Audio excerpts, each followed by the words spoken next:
Europe Midi, votre journal, 12h30, 14h. Wendy Bouchard. Vous avez la parole, vous êtes les témoins de l'actualité et on va s'intéresser à cette proposition du leader de l'UMP, Jean-François Copé, en réaction à l'affaire Leonarda. Il a évoqué la remise en cause du droit du sol pour les enfants nés de parents clandestins sur le territoire français.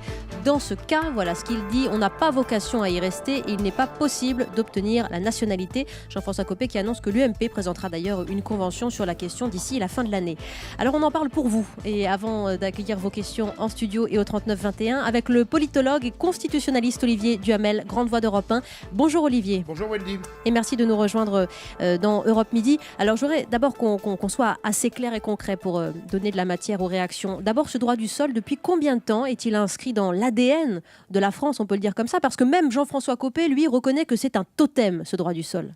Écoutez, le droit du sol en France, il est multiséculaire, c'est-à-dire qu'il a existé de façon quasi constante pendant 10 siècles, sauf pendant la première moitié du 19e siècle. Et soyons précis, le droit du sol, ça veut dire que quelqu'un né en France a vocation, pour reprendre l'expression de Jean-François Copé, si on peut dire, a vocation à devenir français. Mais il y a aussi le droit du sang, bien entendu. C'est-à-dire que si vous avez un père ou une mère de nationalité française, vous devenez français automatiquement. Voilà, le droit du sang qui n'est donc pas antinomique. Les deux coexistent Absolument. donc sur le territoire. Alors, on a des questions pour vous parce qu'évidemment, ce sujet fait polémique, et notamment au Parti Socialiste, mais aussi d'ailleurs à l'intérieur même de l'UMP. Question dans le studio d'Europe 1, monsieur. Est-ce normal qu'un enfant né de parents en situation irrégulière, c'est-à-dire de clandestin, devienne automatiquement français parce qu'il est né en France ? Olivier Écoutez, d'abord, il ne le devient pas tout à fait automatiquement. Il faut quand même qu'il ait résidé en France au moins 5 ans, entre ses 8 et ses 18 ans. Oui, ce que je trouverais anormal, et je ne suis pas le seul, c'est qu'un enfant de parents en situation irrégulière qui passerait sa vie en France, qui irait à l'école, qui ne parlerait que français, qui serait intégré à la société française, n'ait pas le droit de devenir français, Oui. simplement parce que ses parents, eux, étaient irréguliers. On n'est pas responsable de l'irrégularité éventuelle de ses parents. Et quand je dis que je ne suis pas le seul de ce point de vue, je ne suis pas le seul parce que vous avez de nombreuses voix, même à l'UMP, qui disent la même chose.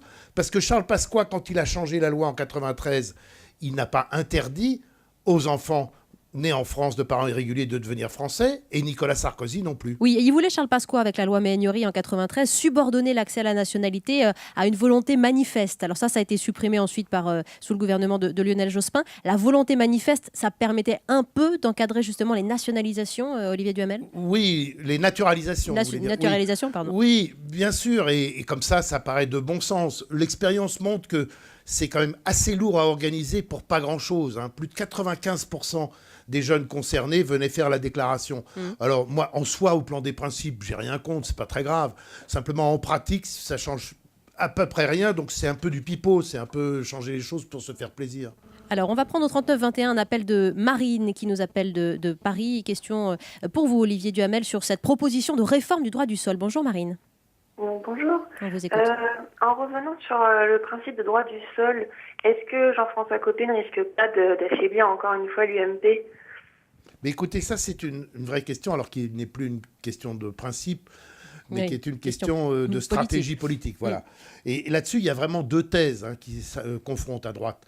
Vous avez ceux qui pensent qu'il est salutaire de courir après le Front National pour essayer de siphonner ses électeurs, et vous avez ceux qui pensent que c'est suicidaire, parce que, selon la vieille formule de Jean-Marie Le Pen, on préfère toujours l'original à la copie.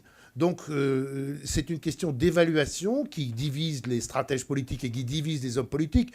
Moi, je pense plutôt que c'est contre-productif et que c'est ce qu'on a vu quand même à l'élection présidentielle de 2017. Mais le débat continue sur ce sujet. Merci pour cette question, Marine. Olivier Duhamel, on a Paul sur Europe1.fr qui nous dit « Mais Jean-François Copé n'était pas le seul à faire cette proposition. Valéry Giscard d'Estaing, en 1991, en parlait. Lui, il dénonçait l'immigration-invasion et il proposait d'instaurer le droit du sang. » Ça, c'est exact. Ah, c'est factuellement parfaitement exact. Et fort heureusement, personne n'a suivi Valéry Giscard d'Estaing. Il faut voir que, par rapport à la première question que vous m'avez posée, Wendy Bouchard, il faut voir que le droit du sol fait partie presque des grands principes de la République française, puisque en tout cas depuis 1889, c'est un principe constant dans notre République. Un enfant né en France, vivant en France, a le droit de devenir français, et c'est plutôt à l'honneur de la France, d'une part, et c'est plutôt réjouissant pour la France quand quelqu'un décide, parce qu'il est né chez nous, de rester chez nous, d'apprendre notre langue, d'aller à l'école chez nous, et de vouloir devenir français. Franchement, si on est patriote, on devrait s'en réjouir.